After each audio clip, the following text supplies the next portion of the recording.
Hello friends, வணக்கம். Welcome back to MKP innovation. இன்றைக்கி நம்ம சேனலில் நம்ம பார்க்க போகிற வீடியோ சாரீ ஃபால்ஸ் எப்படி தைக்கிறதுன்னு பார்க்க போகிறோம். சாரீ பார்டருக்கு மேட்சிங்காக ஃபால்ஸ் ரெட் கலர் வாங்கியிருக்கேன். அது வாஷ் பண்ணி எடுத்து வச்சுருக்கேன்.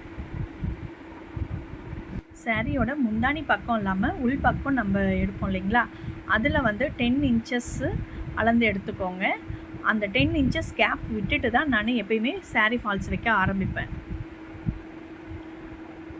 சாரீ ஃபால்ஸை அந்த பிசிறி இல்லாமல் அது உள் பக்கமாக இருக்க மாதிரி 2 லைனாக மடிச்சுட்டு அதை அந்த 10 இன்ச்சஸ் கேப் சொன்னேன் இல்லைங்களா, அங்கேருந்து வச்சு தைக்க ஆரம்பிங்க.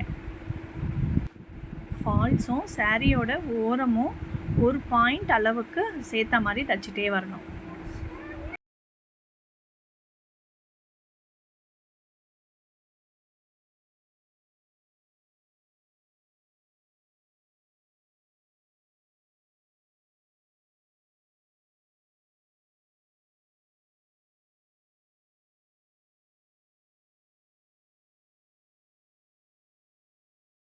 சுருக்கம் இல்லாமல் அப்படியே பார்த்து கடைசி வரைக்கும் தைச்சிட்டு வரணும். அந்த எண்டுக்கு வரும்போது நம்ம முதல்ல மடித்த மாதிரி அந்த பிசிறு இல்லாமல் லாஸ்ட்லேயும் மடித்து விடணும்.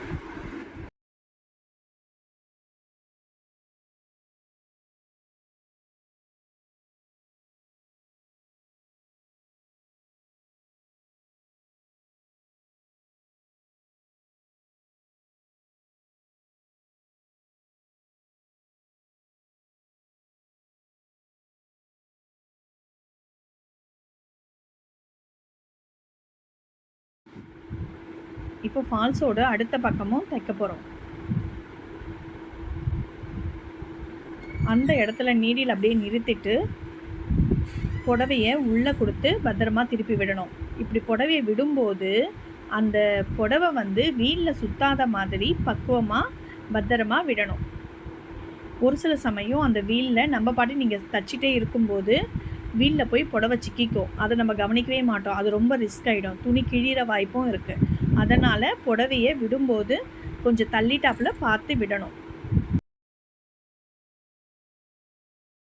ஃபால்ஸோட இந்த பக்கம் தைக்கும்போது நல்லா தேய்ச்சி விட்டு ஃபால்ஸ் படிந்து இருக்க மாதிரி நம்ம பார்த்து தைக்கணும். அப்போ தான் தூக்கிட்டு அந்த மாதிரிலாம் இருக்காது, நல்லா படிஞ்சு வரும். ஃபினிஷிங் நமக்கு நல்லா நீட்டாக கிடைக்கும். அப்போ தான்